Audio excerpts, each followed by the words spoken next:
Poštovanje Delije, u najavi pre prvog zvižduka smo rekli ovo je tišina pred Oluju. I stvarno jeste bilo nešto tako. Jedan tim je vremenom utihnuo. Samo što Oluja nije jedino došla kroz dominantan rezultat, nego kroz način na koji je utakmica počela.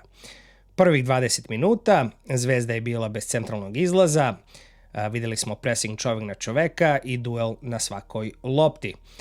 Tačno ono na što sam upozorio, videli smo brdo zamki Pančevaca.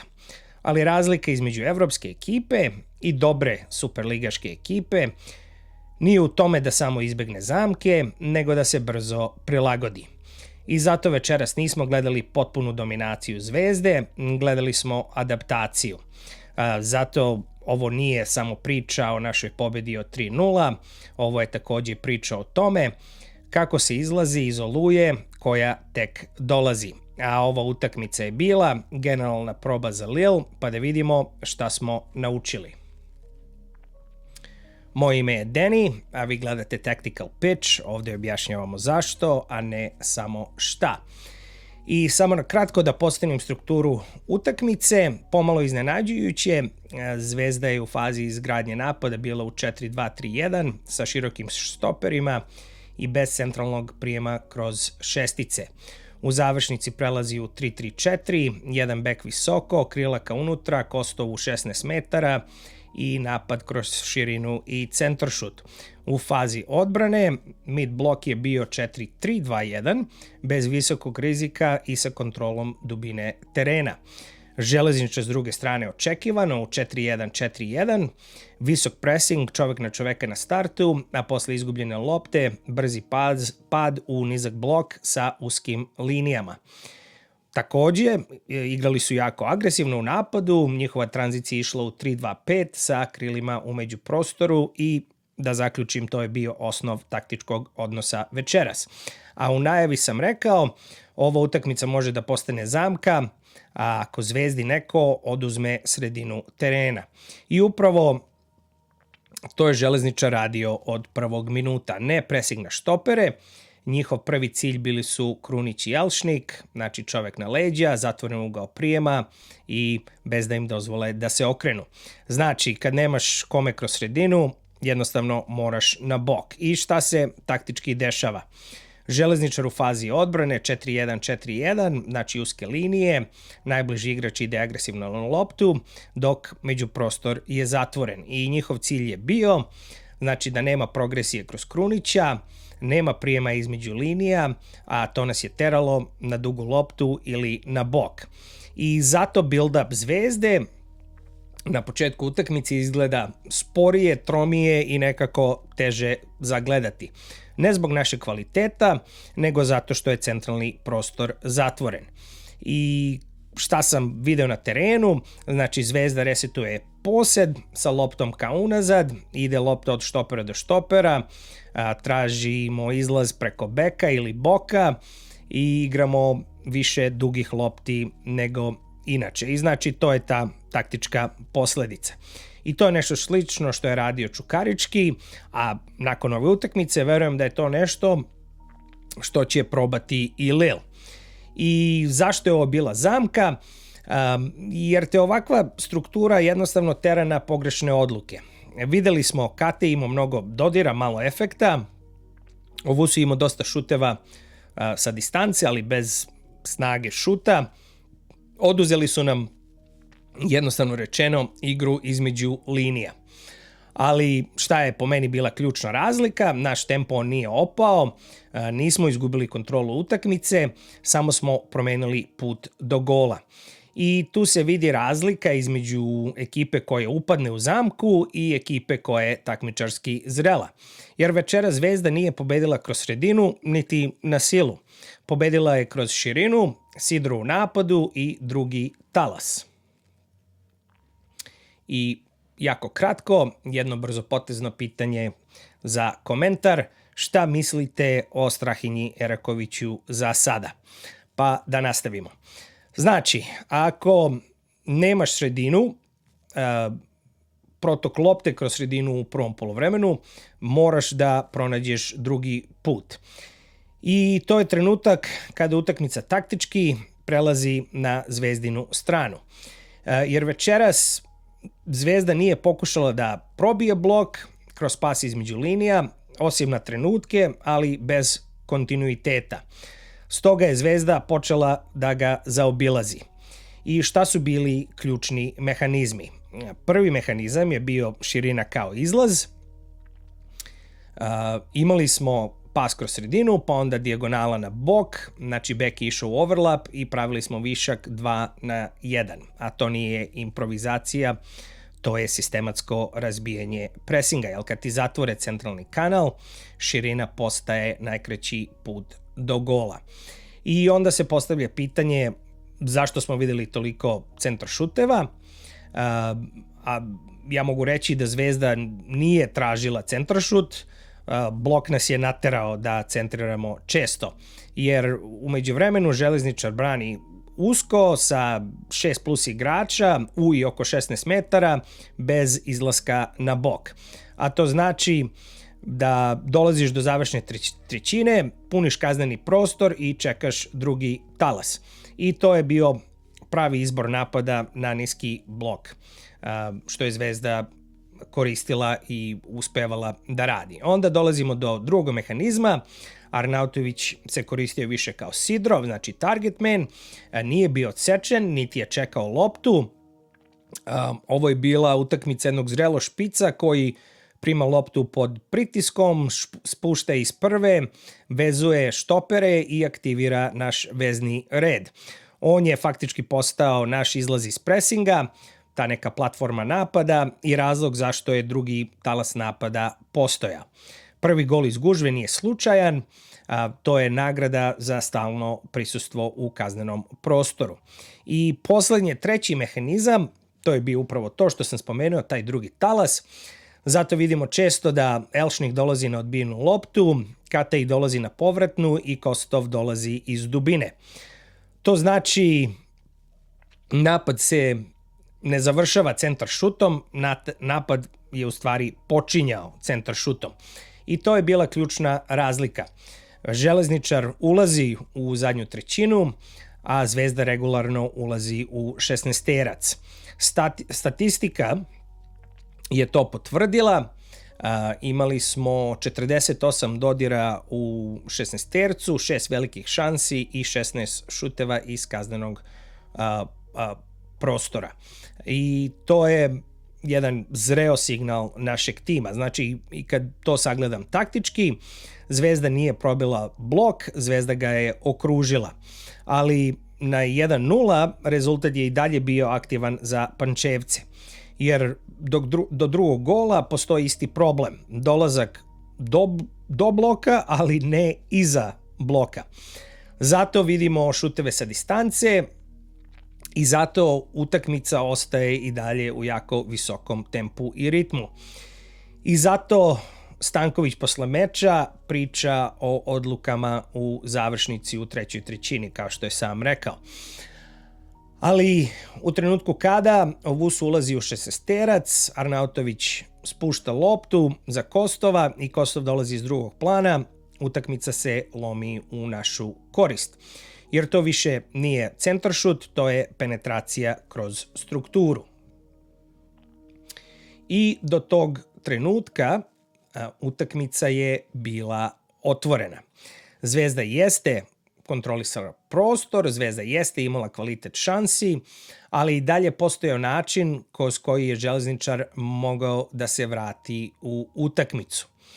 Videli smo tranziciju levo među prostoru, Pedro je bio okrenut ka golu i imao je učestao šut iz drugog plana i onda je zapravo došla ta sekvenca koja nekako meni objašnjava, znači, razliku u nivou između Zvezde i iz Železničara. Znači, pre tog gola prvo dolazi najveća šansa Železničara, imali su centaršut, šut sa 5 metara i na sreću promašaj.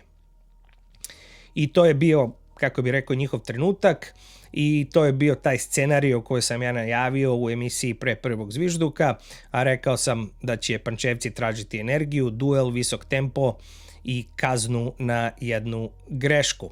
I da je tada bilo 1-1, utakmica ide potpuno u drugi smer. Ali, kao što sam rekao, odmah posle toga gol Zvezde, gde Owusu možda po prvi put ulazi u taj međuprostor i Arnautović rešava to za Kostova. Znači, taktički gledano, postoji razlika između ekipa u toj sekvenciji.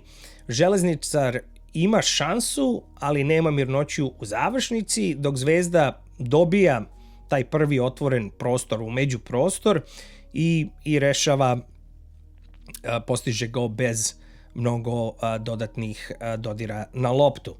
I to je po meni neka logična posledica, jer ceo meč Zvezda puni kazneni prostor, igra sa targetmanom, ima taj drugi talas i dolazi iz širine ka unutra. I onda vidimo često Kostova kako napada prostor, kao što kažem, iz dubine, i to postaje obrazac i onda svakako dolazi psihološki prelom. Znači, posle 3-0 železničar više ne može da brani usko i nisko, mora da izađe, oni gube kompaktnost, dok Zvezda dobija prostor, preskače pressing i počinje da kontroliše tempo. Utakmica zapravo taktički, kako bi rekao, malo umire. Da. I od tog trenutka više ne gledamo kako Zvezda dolazi do gola, gledamo kako zatvara utakmicu. Jer posle 3-0 menja se model igre. I u tom trenutku utakmica na 3-0 je postala samo pitanje kontrole. I tu se vidi najveća razlika u odnosu na ranije naše mečeve u Superligi Srbije. Zvezda je jednostavno promenila način progresije, vidimo direktnu igru na Arnautovića. Do tog trenutka pokušavali smo da gradimo igru kroz pas i da pravimo overload 2-1 u širokim zonama, pa onda drugi talas, dok nakon 2-0 slali smo dugu loptu na Arnautovića koji je spušta iz prve dok ekipa izlazi ka napred. I to nam je dalo izlazi iz presinga, osvajanje teritorije ili ti prostora ispred nas, dizanje linija, a takođe i trošenje vremena u napadačkoj trećini. Po meni taktički to je kontrola tempa igre kroz napadača, znači ne kroz posed. I zašto je ovo pozitivan signal kad gledamo utakmicu sa Lilom, jer kada ti zatvore šesticu i osmicu, znači Krunića i Jelšnika, videli smo da za nas postoji drugi način izlaza sa loptom. I kao što kažem, to je važno pred Lil, osim ako ne želimo da nam naši štoperi Eraković i Veljković grade napad. I šta bi još rekao da je bitno? Da, pred kraju drugom poluvremenu dosta gledamo taj copy-paste, znači isti napad više puta, duga lopta, odlaganje, pojavljuje se dosta igrača iz drugog plana, imamo šut, to postaje automatizam i kad protivnik jednostavno zna šta dolazi, a ne može to da zaustavi, utakmica je gotova jer su moralno smrskani. I onda šta se dešava sa železničarom? Njihov pressing i dalje postoji energetski, ali više ne donosi posed lopte. A pressing bez osvajanja lopte znači umor. Zato dolaze do faze kad se brane sa 10 igrača u kaznenom prostoru i ja bih to nazvao jednim teritorijalnim matom. I onda dodatno naši bekovi idu stalno visoko, to znači svako čišćenje iz zadnje linije Pančevaca, znači da je lopta i drugi talas napada jednostavno naši, da imamo kontrolu napada koji traje u kontinuitetu. I ja bi to nazvao možda šaljivo da je to rest attack struktura i to je u suštini bio razlog zašto smo postigli treći go. To više nije bila tranzicija, to je jednostavno bio kontinuitet našeg napada. Zatim Vidjeli smo neke bitne izmene, izašao je Arnautović, ušao je Enem, onda izlazi Kata i ulazi Lučić. I to nisu samo izmene za odmor u tom trenutku, Stanković to koristi kao promjenu alata, ide od target man igre ka napadu prostora sa Enemom, jer u tom trenutku blok Železniče je bio ekstremno nizak i to je izvrsno čitanje konteksta utakmice sa njegove strane. Onda šalje Handela na šesticu i ako se setimo početka meča, znači kad je Krunić van zone, videli smo uspešnu tranziciju za Železničara. Pred kraj meča Handel ostaje stalno ispred naših štopera i jednostavno nema tranzicije kroz sredinu. I to je jedna lepa taktička adaptacija da se mirno reši utakmica i što bi ja rekao, to je high level coaching. Znači, ultimativno preuzeli smo kontrolu nad vremenom, prostorom i ritmom. I zato ova utakmica nije priča o rezultatu, ovo je priča o ulozi igrača u sistemu. Jer Arnautović večeras nije bio samo strelac, bio je platforma, Kostov nije bio vezni, bio je drugi talas, Mateus također nije bio golman, bio je sigurnost našeg tima. I na kratko, ko se danas istakao, a ko ne, možda sam spomenuo njegovo ime mnogo puta, ali Arnautović večeras nije napadao prostor, kao što sam rekao, primao je loptu pod pritiskom i spuštao iz prve i vezivao štopere. To je bio izlaz iz našeg presinga i razlog zašto smo konstantno dobijali drugi talas, a bez njega znači nema ni Kostova u završnici. Pa onda logično istakao se Kostov i ti golovi su bili nagrada za čitanje strukture napada, ne na individualnu akciju, na neki lucidan potez ili dribling, nego jednostavno igrača koji je na pravom mestu, koji uspešno završava akciju.